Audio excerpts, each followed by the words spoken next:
Heat. The measure of degree of hotness of a substance is called temperature. The device that is used to measure the temperature of a substance is called thermometer. The Trinkel thermometer, used for measuring temperature of a human body. Temperature range is 35 to 42 degrees Celsius. Laboratory thermometer, used for measuring temperature of common objects. Temperature range is -10 to 110 degrees Celsius. The unit of temperature is Celsius. The normal temperature of a human body is 37 degrees Celsius. The transfer of heat takes place from a hotter object to a colder object. Three ways of heat transfer are: conduction.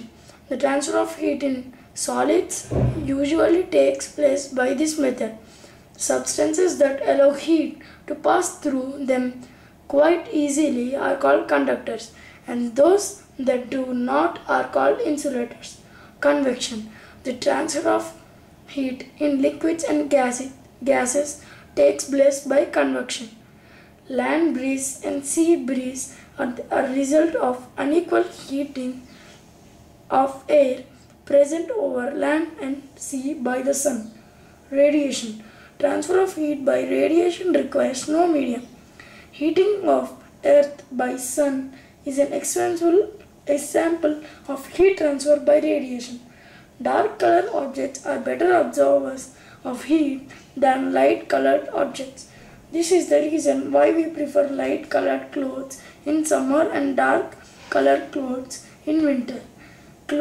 Cotton clothes allow air to pass through them and absorb sweat from our body, so cotton clothes are preferred in summers. Wool traps a lot of air between its fibers.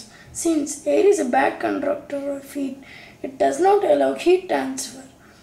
This is the reason why woolen clothes keep us warm during winter. Thank you.